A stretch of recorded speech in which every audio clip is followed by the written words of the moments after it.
Hey guys, good morning.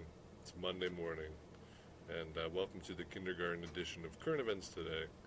Um, my wife found a couple posters in the garage, so today it is cloudy. Well, at least it is right now. Hopefully, it'll be sunny later on. And we also found a little poster here of what to do when you wash your hands. So anyway, we thought that was apt for the times. So hope you enjoy that. At least Krista did. I do too. But hope you guys had a good weekend. It was pretty low key for us around here. We had a lot of time inside thanks to the rain. So hopefully we can get out today and enjoy some sunshine. But current events for today, guys. Got quite a few. Always do from over the weekend. So let's see what I queued up here. This is actually a random YouTube video. Hey everybody, I'm not going to go through it, but I thought it was interesting. You guys can check it out. You know, maybe I'll link some things in the bottom. That might be a good idea in this video. The right to repair testimony in Maryland come from a 16-year-old boy. So anyway, I really don't know a whole lot about this right to repair movement, but basically it's saying that a lot of electronics manufacturers are not giving anybody permission. Like if something breaks on your Xbox controller, you're not allowed to like go in and fix it without it violating the terms that you agreed to when you bought that thing.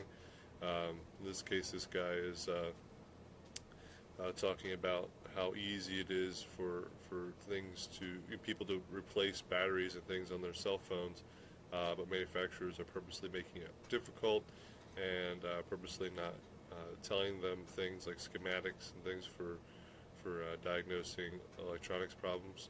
So I thought that was kind of interesting. This guy, he's 16, but he's been repairing phones since he was 12. It's kind of like his side hustle or his main hustle, I guess. He's 16. Yeah, so check that out if you want. This guy, Louis Rosman, owns a repair shop up in New York City and flies around the country testifying at these different right to repair hearings that state legislatures are holding. So check that out if you wish.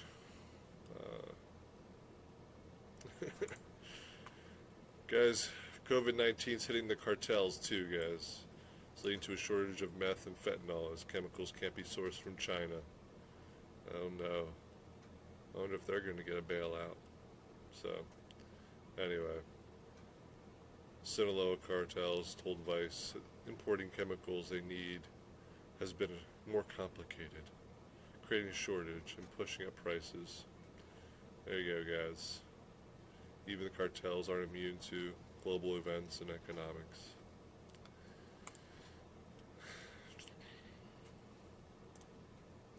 Alright, so Elon Musk, he wants to tackle the next big problem, or whatever, the HVAC systems. So apparently he developed a new HVAC system for the Model Y, and he just wants to kind of make sure that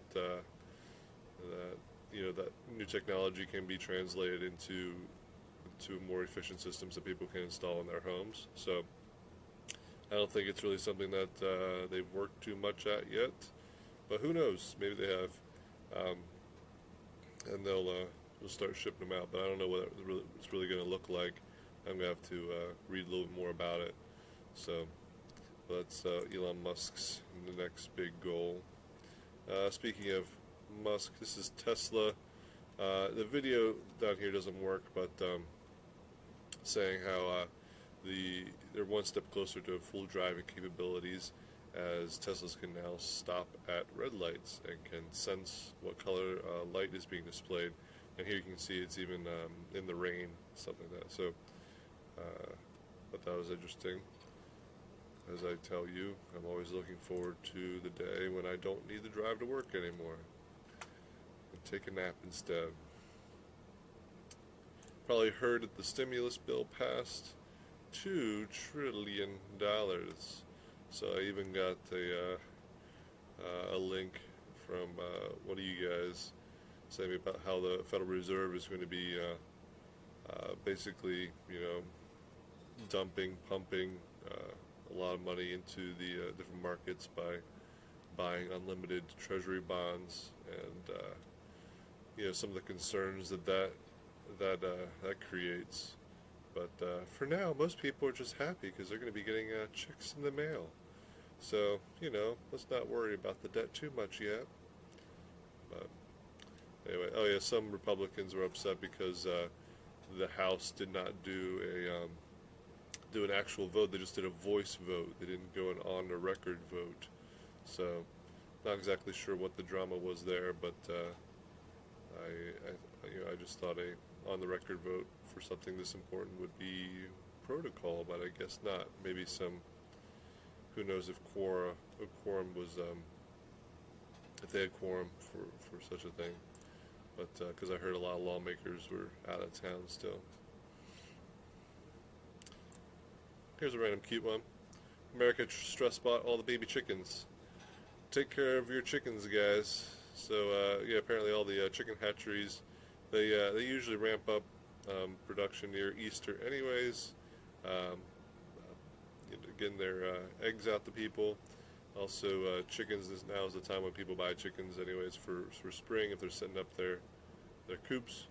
But they said since everybody is at home, the time on their hands, a lot more people have bought chickens this year. So maybe it has something to do with the shortage of eggs that some people were experiencing too. Though we haven't seemed to have a problem finding eggs in where I'm at. The oil saga continues. Oil hits $5 in Canada, so this is not everywhere. But it says why the pumps will stay open if prices turn negative, which is kind of crazy. But basically, they said that the way that they get oil in Canada is they have these huge heaters that literally take months to put online or offline. So there's no way for them to just we have too much oil, let's just turn off the valve and wait until prices go back up. It's like, no, it's a very, very expensive, big, long process in order to shut down. So they're just kind of going to have to stay open at least for a while. On the flip side, though, I think that will kind of maybe drive up prices later on, when if they go offline, it'll take them a long time to get back online if prices go up to back up to $30, $40, $50 a barrel. So but yeah, super cheap gas in some places out there. Venezuelan leaders charged as narcos. United States indicted Venezuelan dictator Nicolas Maduro, corruption, money laundering, and narco-terrorism. So $55 million reward for Maduro and 4 others. So that was kind of interesting. But Maduro, I love him, called Trump a racist cowboy, a miserable human being, warned he would fight by any means necessary if the United States tried to invade the country. Don't worry, Maduro, I don't think that's going to happen. But here he is all buddy-buddy with the head of the Supreme Tribunal of Justice. It's not troubling at all. Israel moves towards getting a government. Benjamin Netanyahu, Prime Minister, for a very, very long time. Chief rival is our new speaker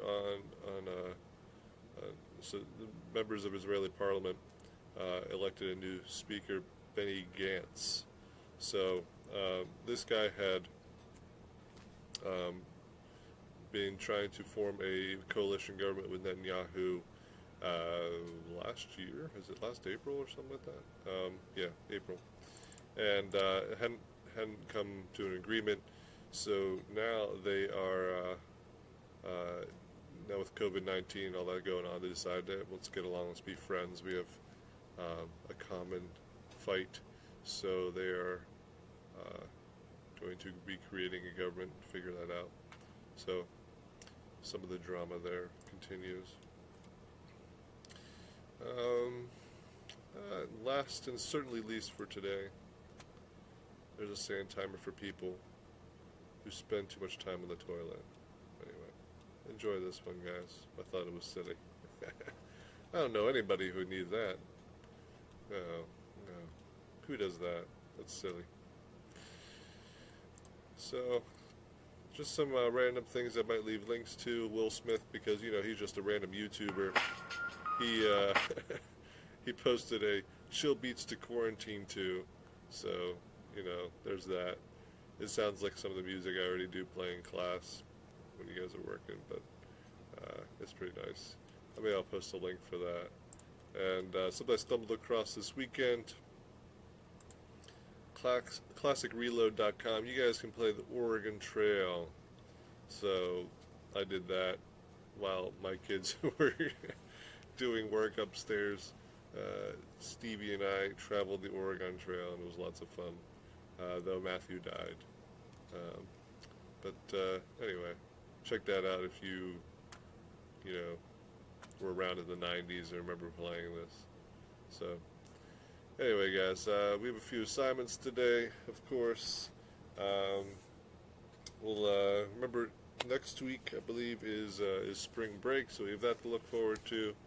When we get back from spring break, who knows if we'll be actually back at school. I think at this point it kind of looks doubtful, but I don't know if official word has been released yet. After spring break, then we might get a little bit more intensive in trying to do some new material rather than just whatever we've been doing here, working on old projects. But yeah, hope you guys have a good day. That the sun comes out eventually, and you can enjoy it. All right, I'll be around if you need anything. Let me know. Bye.